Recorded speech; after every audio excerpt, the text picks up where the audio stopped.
got Uncle Ben on the boat today, and it's Easter Sunday, and we're about to lay all of the ballast bricks back into here with better insulation. And Ash is away working, so we've got Ben involved. Hello.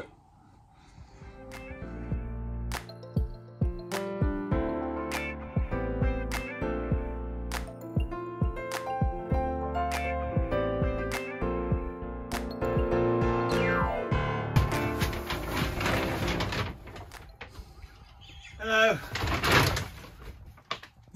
So today it's been a short but useful day. So we're currently on the front end of the boat. All the ballast is down, and then courtesy of Ben, the whole membrane that goes on top of the ballast is all down in one big sheet. The stove going. I've been at the back of the boat, sealing some of the plywood, double layering the insulation, and then we went to the Nantwich Blues and Jazz Festival. Had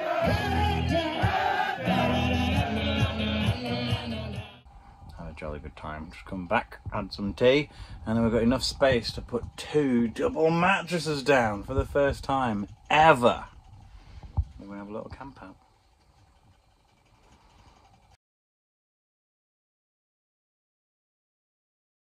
This is Hefty from Anvil Workshop. I was wearing your t-shirts last week to paint. Good. Sponsorship. Hey. That's why he's here, he's working off his sponsorship deal. So today we are looking at rebuilding some of the furniture and putting it all back in. And we've been chatting about the dinette down the other end and some funky ideas for that, which is really cool.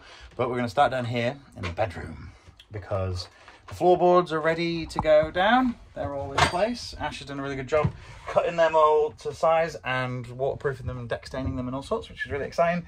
There's double insulation underneath, so it's nice and warm. It will be. And now we're starting the idea of rebuilding that wall that was really flimsy, rebuilding it straight down, so we can then start building a bed frame against it. But then to do that is getting out some shoddy cabling that was kind of all over the place. So there's a load of 240 volt cable coming in there that goes to the shower extractor, and a load of 240 volt cable that's going to the plug there. It leads all the way to the fuse box at the back. So I'm going to start taking all that out. I'm going to feed it through the ceiling, where it's nicely out of the way, tucked out the way. Splendid. Splendid.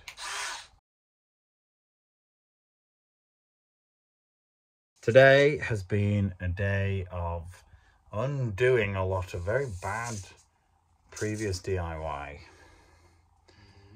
and that domino effect of starting a job and then going, well, we'll build this, and then you go, but to do that we need to get rid of that bit, and then that then throws up a load of problems and blah blah blah blah blah blah. So there's been a lot of problem solving and like following the chain. Yeah. So there's been a lot of rewiring going on today. A lot of 240 volt cable needs rewiring. We took all the sofa, the dinette sofa thing out completely now, and this floorboard's gone down. Thank you, Ash, for measuring those nice and perfectly. I've done some re-supporting of the work surface above the fridge, because that was previously attached onto the back of the dinette. So as soon as we took that out, that was flimsy. So we put in some nice secure stuff there. It's all Hefty's job. Hefty's in the he's in the thinking corner. He's got his thinking hat on, look. He's ready. What else have we done? We've taken out this, the shelf that was there. Extractor fan is now hanging here. We were looking at using this bit of old wardrobe wall because it's been cut quite nicely, but we're not going to do that. We're not going to use that. We're going to leave that out because it doesn't quite fit, and we want to build this wall solid and into the underneath subfloor. So this is all the plywood subfloor. Down here, can't turn any lights on because all the power's off, because we've been playing with 12 and 240 volt today, so everything's off. So all the plywood's down, which is really great, But then we want that wall to be quite solid and sturdy, because that's going to be like the where our heads are, so we can sit and lean up against it. And it also provides a foundation for this wall here, which is currently a little bit flimsy. It's not actually attached on the roof there, if you can see. So we want this to be nice and solid. So what we're going to do is the base of the new board that we're going to put in, we're going to cut it perfectly into that gap. It's going to be a bit of a tricky thing to maneuver in because of such odd angles. But then we're going to screw that into the kind of under the subfloor plywood. And there's loads of like brackets and like the spine of the bilge. We've got loads every 2 feet going across the kind of width of the boat, and there's some nice long bits that go down the middle.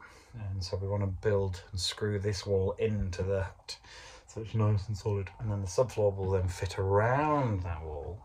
And then if there's any problems ever in the future, we can lift the subfloor up and not have to remove the wall. So that's 2 things. Good 2 reasons for that, making it solid and also be able to get to the subfloor.